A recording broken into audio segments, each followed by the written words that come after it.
दोस्तों वीडियो शुरू करने से पहले अगर आप हमारे चैनल पर नए आए हैं तो चैनल को सब्सक्राइब जरूर कर लें और पास में बेल वाले आइकन को भी जरूर दबा लें ताकि हमारे आने वाली वीडियो की नोटिफिकेशन आपको मिलती रहे। पहला प्रश्न है कि राजकुमारी ईश्वरा का अभिलेख कहाँ से प्राप्त हुआ था? तो इसका सही उत्तर है लाखा मंडल। जो लाखा मंडल है ये किस जनपद में स्थित है? देहरादून में। तो लाखा मंडल से संबंधित अन्य महत्वपूर्ण जानकारी इस प्रकार है। जो लाखा मंडल शिलालेखों की खोज किसके द्वारा की गई थी? जॉर्ज व्हीलर के द्वारा। नेक्स्ट पॉइंट कि राजकुमारी ईश्वरा का संबंध किससे है? यादव वंश से संबंधित है। जो लाखा मंडल है वो किस नदी के तट पर स्थित है? तो यमुना तथा मोरदगाड़ को ही रिख्वाड़ नदी कहते हैं। तो लाखा मंडल जो है यमुना तथा मोरदगाड़ रिख्वाड़ नदी के तट पर स्थित है। यह प्रश्न भी यूके ट्रिपल एससी ने पूछा हुआ है। राजकुमारी ईश्वरा का विवाह पंजाब के शासक चंद्रगुप्त के साथ हुआ था जिनकी अल्पायु में मृत्यु हो गई थी। तो लाखा मंडल के समीप एक मंदिर है जिसका नाम है लाक्षेश्वर महादेव मंदिर। जो लाक्षेश्वर महादेव मंदिर है वो लाखा मंडल के समीप है और वो नागर शैली से निर्मित है। जो लाखा मंडल है तो लाखा मंडल जो है उत्तराखंड शैली से निर्मित है। शैली से संबंधित यूके ट्रिपल एससी एक प्रश्न पूछता है। नेक्स्ट प्रश्न की तरफ चलते हैं कि गढ़वाल का अकबर किस टेहरी रियासत के राजा को कहा जाता है? तो इसका सही उत्तर है कीर्ति शाह। तो कीर्ति शाह से संबंधित अन्य महत्वपूर्ण जानकारी, तो कीर्ति शाह का जो शासनकाल हुआ था वो कब से कब तक था? 1886 से 1913 तक था। जो कीर्ति शाह है ये टिहरी रियासत के 58वें राजा यानी कि 58वें राजा हैं। कीर्ति शाह की जो संरक्षिका थी वो कौन थी? राजमाता गुलेरिया थी। और कीर्ति शाह ने कीर्तिनगर की स्थापना कब की थी? 1896 1896। ये टिहरी गढ़वाल जनपद के अंतर्गत आता है। और कीर्तिनगर किस नदी के तट पर है? अलकनंदा नदी के तट पर स्थित है। कीर्तिनगर का जो प्राचीन नाम है वो क्या है? बिलोली गांव। कीर्ति शाह से संबंधित अन्य महत्वपूर्ण जानकारी और हम बता रहे हैं, मगर इसमें क्या है कि कीर्ति शाह को कौन कौन सी उपाधियां दी गई थी तो उसका हमने वर्णन किया है। तो इसमें उपाधि जो है पहली वह कीर्ति शाह को गोरी सरकार ने कंपेनियन ऑफ इंडिया की उपाधि कब दी थी? 1898 में, 1898 में। कीर्ति शाह को CSI की उपाधि लंदन सरकार के द्वारा 1898 में दी गई थी।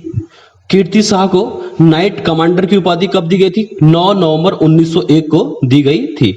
तो कीर्ति शाह को सर की उपाधि कब दी गई थी? 1903 में दी गई थी। और कीर्ति शाह को 11 तोपों की सलामी कब दी गई थी? 1900 में दी गई थी। इनको आप नोट कर सकते हैं अपने नोट्स में। कीर्ति शाह ने अपने शासनकाल में कौन कौन से कार्य किए हैं वो भी देख लेते हैं। तो कीर्ति शाह ने सबसे पहले अपने राज्य में बैंक ऑफ गढ़वाल की स्थापना की थी। उसके बाद एक घंटाघर का निर्माण कराया था। तो घंटाघर का जो निर्माण कराया गया था 1997 में। तो घंटाघर का जो निर्माण करवाया गया था तो किसके जन्मदिन पर? महारानी विक्टोरिया के जन्मदिन पर घंटाघर का निर्माण किया गया था। तो टिहरी रियासत में पहला महिला अस्पताल व जच्चा बच्चा केंद्र की स्थापना कीर्ति शाह के द्वारा की गई थी। टिहरी में शीश महल का निर्माण 1903 में किया गया था। और कीर्ति शाह ने कन्या विक्रय के विरोध में एक कानून बनाया था अपने शासनकाल में।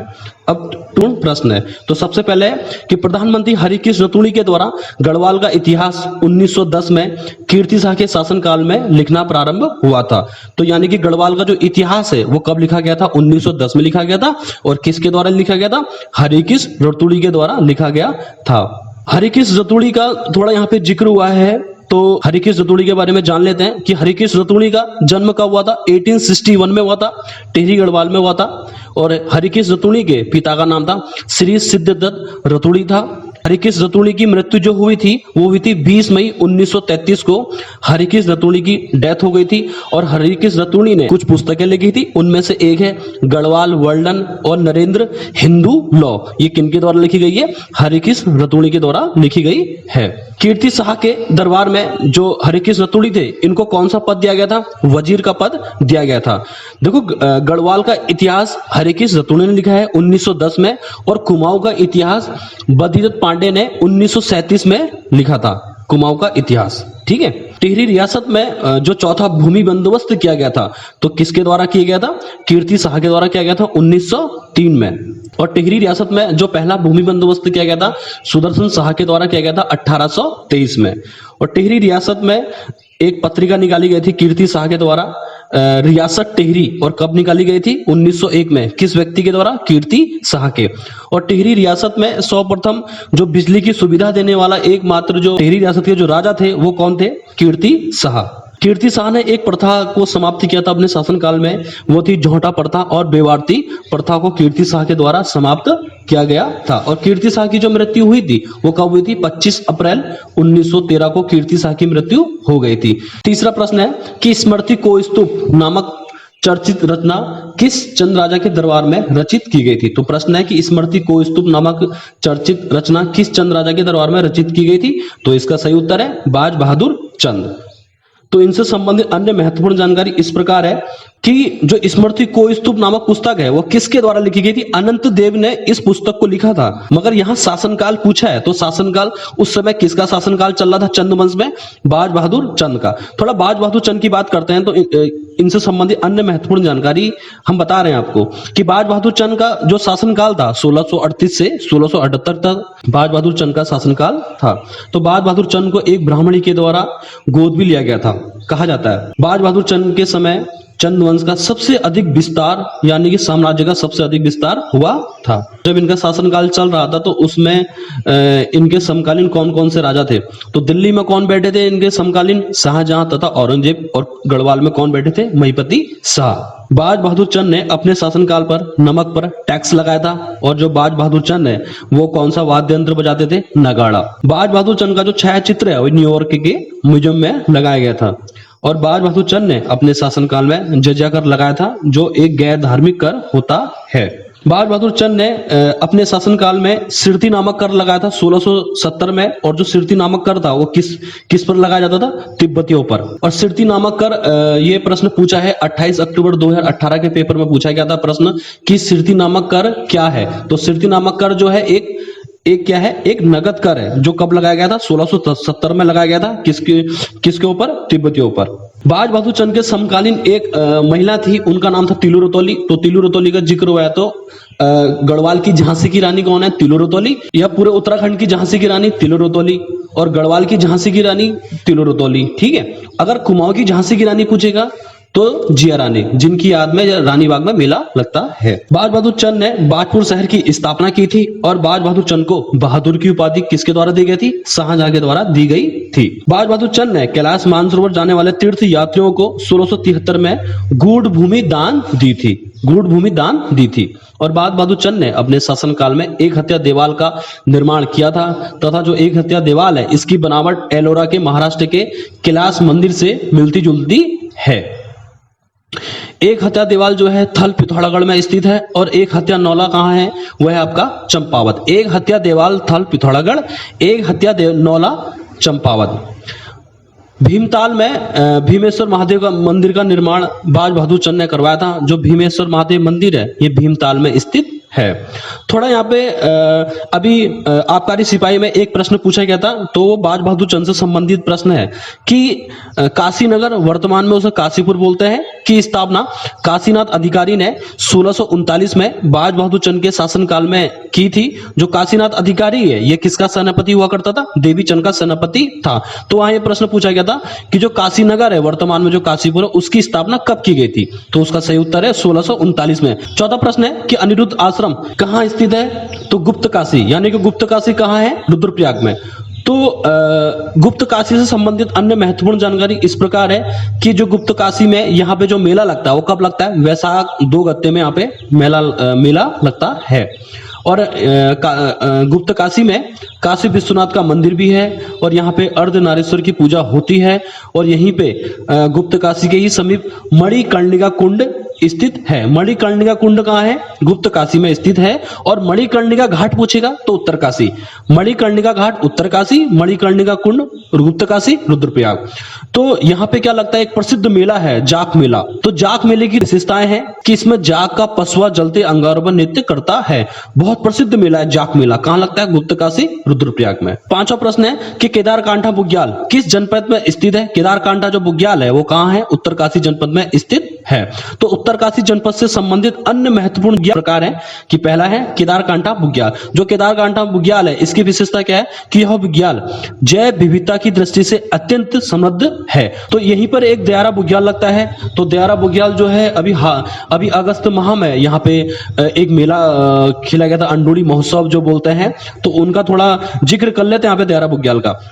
देखो देहरा बुग्याल की जो खोज की गई थी वो किसके द्वारा की गई थी?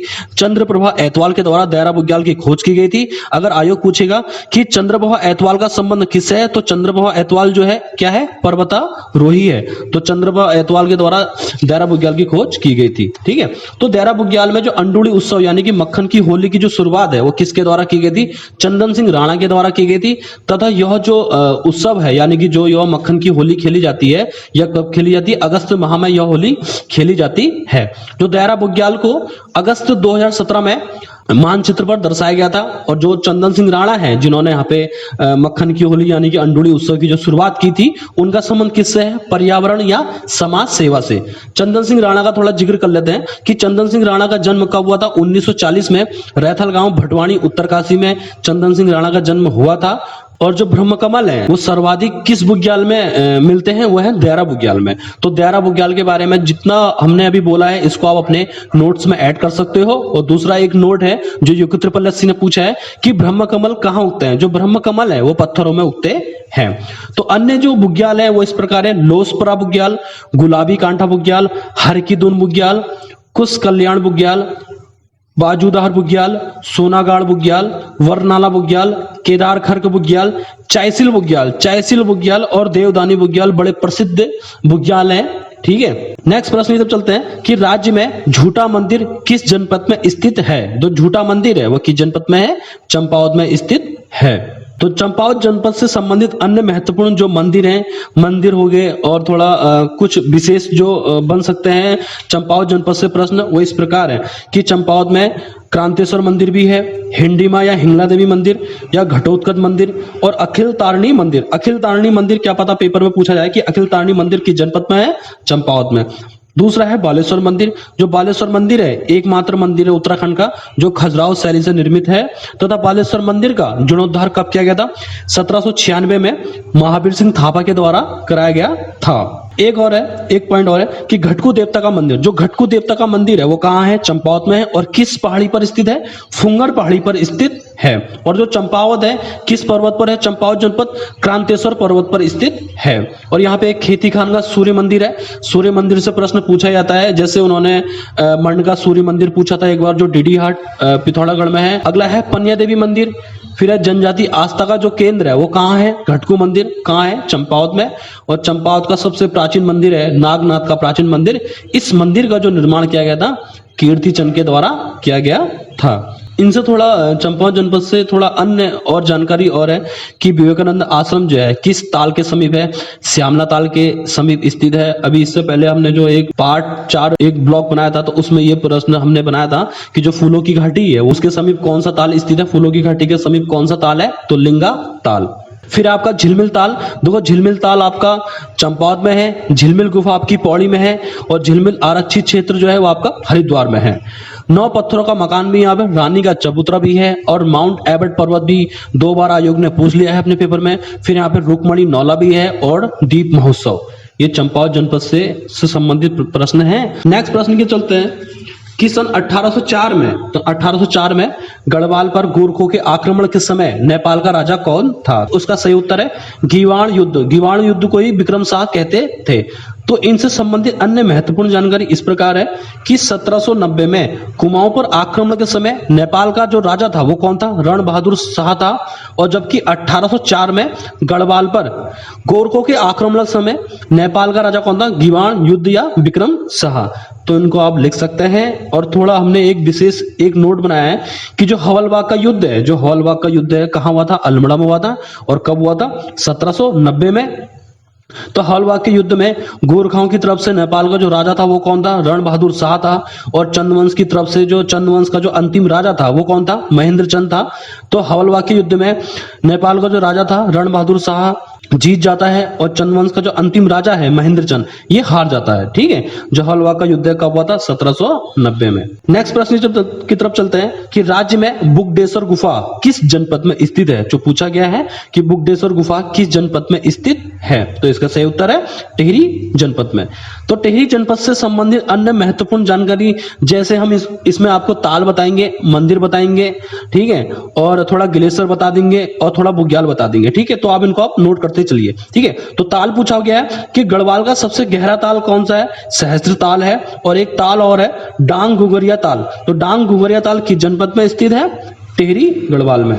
और एक है शत्रु ताल। देखो शत्रु ताल टिहरी जनपद में स्थित है और शत्रुघ्न ताल नैनीताल जनपद में स्थित है। टिहरी जनपद में बुग्याल कौन कौन से हैं थोड़ा देख लेते हैं। एक है पवाली बुग्याल। इससे पहले हमने केदारकांटा बुग्याल पूछा था। जो केदारकांटा बुग्याल है उत्तरकाशी में है। और पवाली बुग्याल कहाँ है? यह आपका पड़ता है आपका घुत्तू मोटर मार्ग में पड़ता है। यह है आपका टिहरी जनपद में। और दूसरा है जोराई बुग्याल। तीसरा आपका माटिया बुग्याल। तो टिहरी जनपद के अन्य प्रसिद्ध मंदिर कौन कौन से हैं? एक है आपका सुरकंडा देवी मंदिर। दूसरा है आपका सेमुखे मंदिर जो भगवान नाग को समर्पित है। यूके त्रिपल्लेसी ने पूछा है ये मंदिर भी। और तीसरा है आपका केटेश्वरी देवी मंदिर। चौथा है रथ देवता मंदिर, बड़ा प्रसिद्ध है रथ देवता मंदिर। पांचवा है चंद्रमंदी मंदिर। और छठा है पलेठी का सूर्य मंदिर। यूके त्रिपल्लेसी ने पलेठी का सूर्य मंदिर भी 2 बार पूछा है। एक बार तो ये पूछा था कि पलेठी का सूर्य मंदिर कहाँ स्थित है। तो पलेठी का जो सूर्य मंदिर है ये टिहरी गढ़वाल जनपद में एक पड़ता है स्थान हिंडोला खाल। तो हिंडोला खाल में ही पलेठी का सूर्य मंदिर है। तो एक पेपर में तो ये पूछा था। दूसरे पेपर में ये पूछा था कि जो पलेठी का जो सूर्य मंदिर है किस विकास खंड के अंतर्गत आता है। तो ये आपका देवप्रयाग विकास खंड के अंतर्गत पलेठी का सूर्य मंदिर आता है। जो पलेठी का सूर्य मंदिर है टिहरी जनपद में स्थित है। सातवां है कुंजापुरी मंदिर। जो कुंजापुरी मंदिर है किस जनपद में है? टिहरी जनपद में। अन्य महत्वपूर्ण जो प्रश्न है तो आपको इसमें मतलब आज उत्तराखंड के प्रश्नों का एक महामंथन जिसे बोलते हैं सार संग्रह मिल जाएगा आपको। ठीक है, आप इससे आप नोट्स बना सकते हैं। आपको मतलब कोई किताब नहीं खरीदनी है, आप यहीं से आप अपने YouTube के माध्यम से नोट्स बना सकते हैं। ठीक है, तो नेक्स्ट प्रश्न है कि निवेदिता कार्की का संबंध किस खेल से संबंधित है? तो बॉक्सिंग। उत्तराखंड के जो अन्य खिलाड़ी हैं तो हम वो देख लेते हैं कि उत्तराखंड के जो अन्य खिलाड़ी हैं उनका संबंध किस खेल से है और वो किस जनपद से बिलोंग करते हैं। ठीक है, तो पहला है बॉक्सिंग। तो बॉक्सिंग से संबंधित खिलाड़ी जो है एक है प्रियंका चौधरी। तो इनका संबंध कहां से है? काशीपुर से।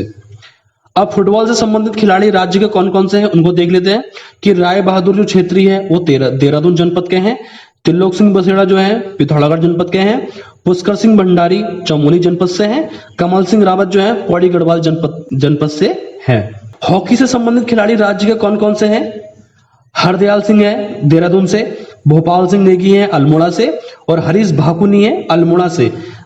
ठीक है, तो एक अभी हाल ही में टोक्यो ओलंपिक हुए थे तो वहां हमारे उत्तराखंड की एक वंदना कटारिया थी। तो वंदना कटारिया का संबंध किस खेल से है? हॉकी से है। और वंदना कटारिया जो है किस जनपद से है?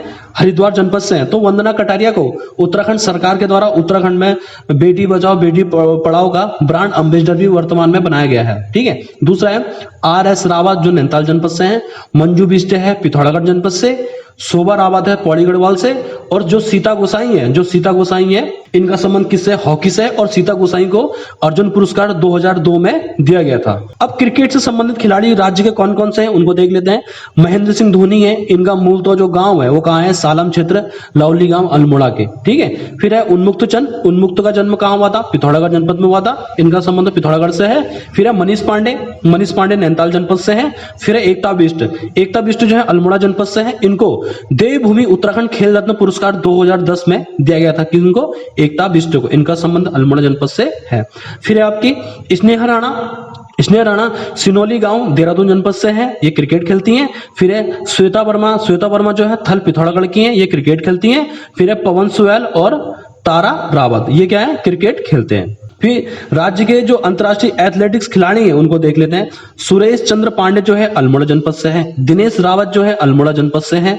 गीता मंडाल बड़ा प्रसिद्ध, बहुत पूछा जाता है पेपर में कि गीता मंडाल का संबंध किससे? अंतर्राष्ट्रीय एथलेटिक्स से। इनका संबंध है पिथौरागढ़ जनपद से। फिर है रेणु कोहली जो है अंतर्राष्ट्रीय एथलेटिक्स खिलाड़ी हैं। इनको वर्ष 2002 में द्रोणाचार्य पुरस्कार दिया गया था। और वर्ष 2015 में देवभूमि उत्तराखंड द्रोणाचार्य पुरस्कार दिया गया था।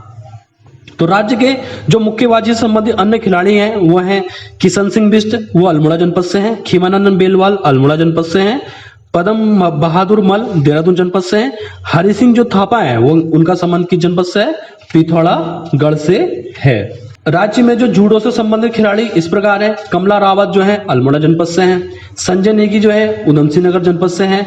और सुश्री मीनू का बहुत पूछा जाता है पेपर में कि सुश्री मीनू जो है इनका संबंध किस खेल से है? जूडो से है, ठीक है। और इंदु शर्मा उनियाल का संबंध किससे है? जूडो से। राज्य के जो ताइक्वांडो से संबंध अन्य खिलाड़ी हैं वो कौन कौन से हैं? सुरेंद्र सिंह भंडारी हैं, ये अल्मोड़ा जनपद के हैं। मनीष सनवाल जो है अल्मोड़ा जनपद के हैं। फिर है आपके रितु नेगी और है पल्लवी उप्रेती। और भारोत्तोलन से संबंधित खिलाड़ी जो है इस प्रकार है। केसी सिंह बाबा जो है काशीपुर से है। फयाज अहमद अंसारी उधमसिंह नगर जनपद से हैं। जगजीत सिंह है ये उधमसिंह नगर जनपद से हैं। फिर है हंसा मंडाल शर्मा, जो हंसा मंडाल शर्मा है इनका संबंध किस खेल से है? भारोत्तोलन से है। इनका जो संबंध है किस जनपद से है? पिथौरागढ़ से। फिर नौकायन से संबंधित जो खिलाड़ी हैं इस प्रकार है। एक है तुम्हारे सुरेंद्र सिंह कनवासी, पूछा जाता है पेपर में कि जो सुरेंद्र सिंह कनवासी हैं इनका संबंध किस खेल से है? नौकायन से है। और किस जनपद से है? चमोली जनपद से। अब निशानेबाजी से संबंधित खिलाड़ी जो राज्य के इस प्रकार हैं। एक है आपके सुरेंद्र सिंह बालदिया, जो सुरेंद्र सिंह बालदिया है इनका संबंध किस खेल से है? निशानेबाजी से है। और ये किस जनपद के हैं? पिथौरागढ़ में। और सुरेंद्र सिंह बालदिया को अर्जुन पुरस्कार 1996 में दिया गया था। एक है आपके हिमानी थपलियाल, जो हिमानी थपलियाल है ये भी पेपर में बहुत पूछा जाता है कि हिमानी थपलियाल का संबंध किस खेल से है? निशानेबाजी से। फिर आपके टेबल टेनिस, राज्य में जो टेबल टेनिस से संबंधित खिलाड़ी कौन कौन से हैं वो देख लेते हैं। सवाली बानो भी पेपर में पूछा जाता है कि सवाली बानो का संबंध किस खेल से है? टेबल टेनिस से। फिर आपके टेनिस से संबंधित खिलाड़ी कौन है? वो है गीता कपूर। नेक्स्ट प्रश्न चलता है कि एवरेस्ट के देवता पुस्तक किसकी है? वो है आपकी विद्यावती डोभाल, जो एवरेस्ट के देवता है। यूके प्लस ने पूछी है कि एवरेस्ट के देवता पुस्तक किसके द्वारा लिखी गई है? विद्यावती डोभाल। देखो विद्यावती डोभाल के बारे में थोड़ा हम जान लेते हैं कि विद्यावती डोभाल का जन्म और मृत्यु कब हुई थी और उन्होंने अपने जीवन में कौन कौन सी पुस्तकें लिखी थी उनको थोड़ा देख लेते हैं, ठीक है। विद्यावती डोभाल का जो जन्म हुआ था कब हुआ था? 26 जनवरी 1901 को हुआ था। और किस जनपद में हुआ था? टिहरी गढ़वाल में। और विद्यावती डोभाल की मृत्यु कब हुई थी? 6 नवंबर 1992 को विद्यावती डोभाल की मृत्यु हुई थी। और विद्यावती डोभाल ने अपने जीवन में कौन कौन सी पुस्तकें लिखी हैं पहले देख लेते हैं। इन्होंने अपने जीवन में जो पहली पुस्तक लिखी थी वो कौन सी लिखी थी? अमृत की बूंदें लिखी थी। दूसरी लिखी थी पगली का प्रलाप। तीसरी लिखी थी आपकी एवरेस्ट के देवता। और चौथी लिखी थी आपकी मंगला देवी। तो आज के लिए ही इतने ही प्रश्न हम लोगों ने बनाए हैं। नमस्कार, धन्यवाद।